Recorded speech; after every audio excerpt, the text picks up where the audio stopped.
Pagi itu, ketika Ardi sedang membersihkan senapan M16-nya di pos perbatasan Kalimantan, sebuah suara keras tiba-tiba memecah keheningan. Telepon genggamnya bergetar, mengirimkan pesan yang membuatnya terdiam sejenak. Ardi memandang layar dengan tajam, mulutnya terasa kering, dan hatinya berdebar hebat. "Istri Anda, Rahayu, sedang dalam tahanan kami." Pesan singkat itu, yang dikirim oleh seorang petugas polisi, memaksa Ardi untuk menelan kenyataan pahit yang tak bisa ia terima. Ardi menatap kosong ke arah senapan yang baru saja ia bersihkan, seolah segala upaya disiplin yang telah ia jalani selama ini runtuh seketika. Rahayu, wanita yang sudah ia nikahi selama 5 tahun, tidak mungkin terlibat dalam hal-hal seperti itu.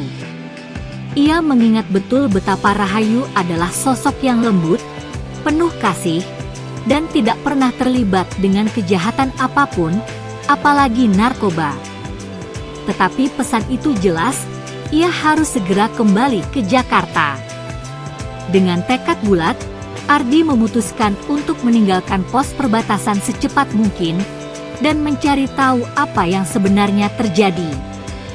Namun, saat ia mempersiapkan diri untuk berangkat, sebuah perasaan tak enak mulai menggelayuti hatinya.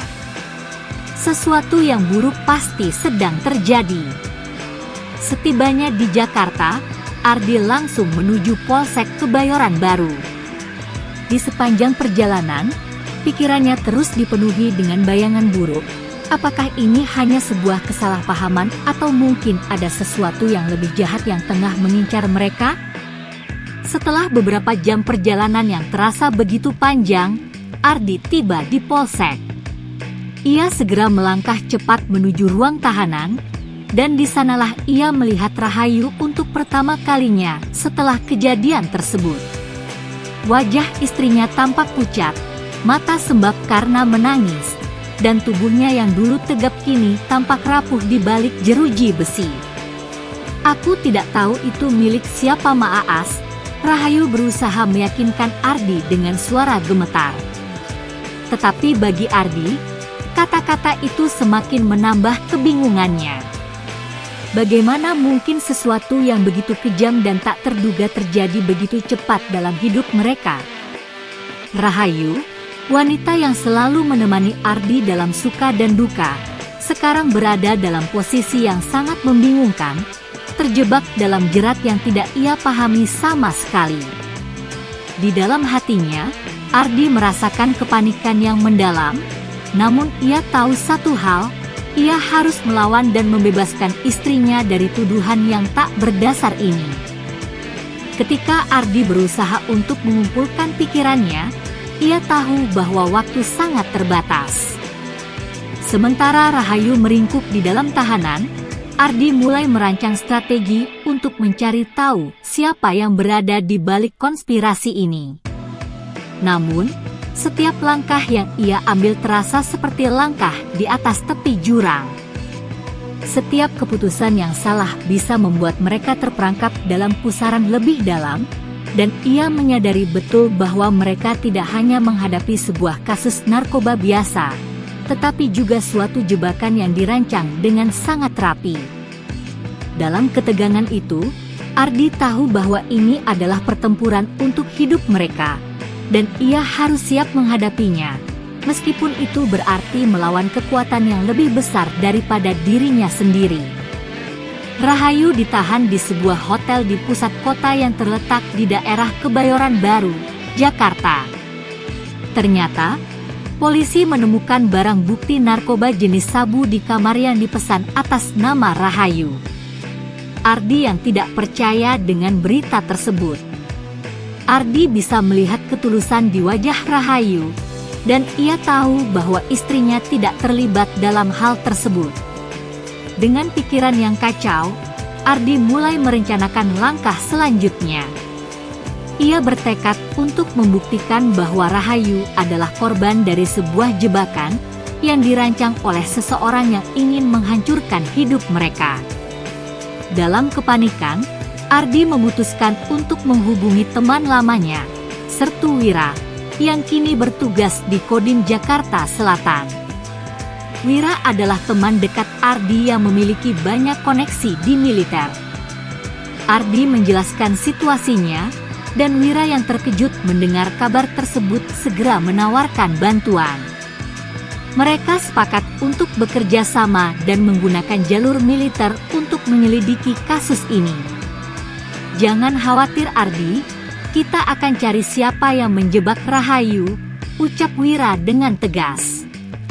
Setelah itu, Wira menghubungi beberapa rekannya, dan mereka mulai menyelidiki siapa yang ada di balik kasus ini.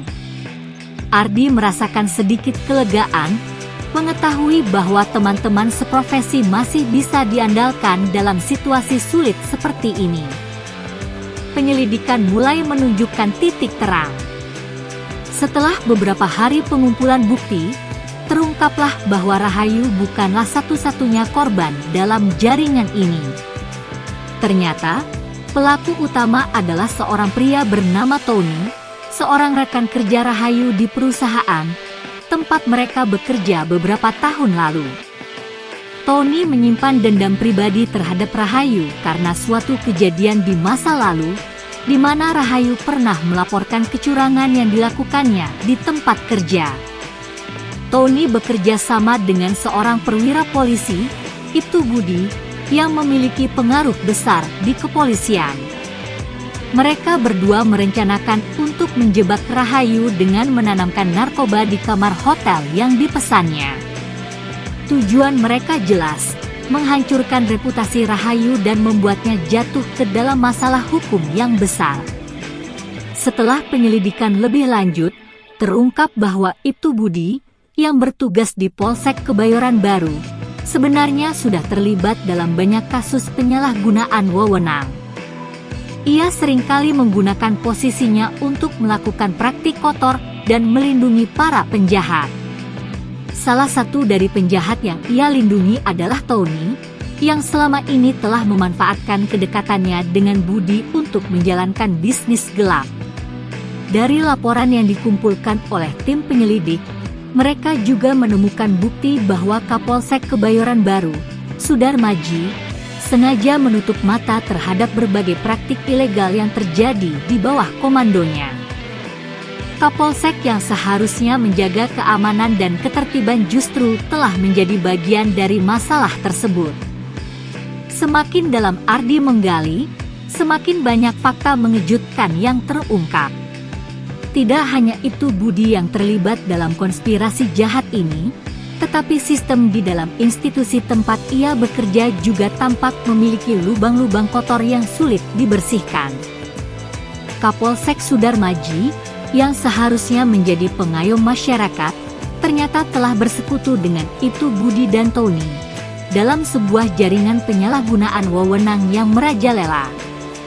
Sudarmaji tak hanya menutup mata terhadap kasus-kasus kriminal yang melibatkan narkoba, tetapi juga melindungi individu-individu yang memperkaya diri dengan cara ilegal.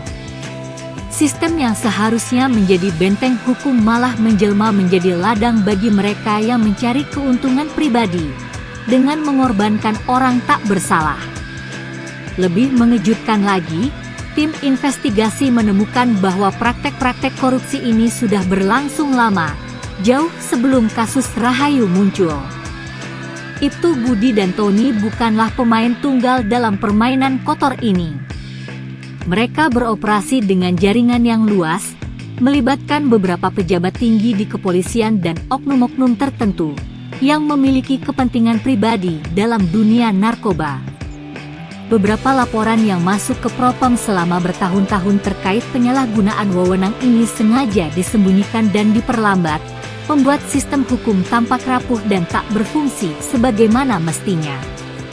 Bahkan, ada indikasi bahwa kasus narkoba yang melibatkan Rahayu ini adalah salah satu dari sekian banyak jebakan yang sengaja dipasang untuk menutupi jejak-jejak kotor yang lebih besar. Saat Ardi mendalami lebih jauh, ia menyadari bahwa ini bukan hanya tentang membela istrinya, tetapi juga tentang melawan sistem yang telah rusak. proses hukum yang terhambat, laporan yang diabaikan, dan penyalahgunaan wewenang oleh pihak berwenang, telah membuatnya semakin yakin bahwa untuk mendapatkan keadilan, ia harus melawan institusi yang selama ini dianggap sebagai penjaga hukum. Namun, semangatnya untuk membebaskan Rahayu, dan rasa keadilan yang menggebu-gebu, memicu Ardi untuk terus melangkah.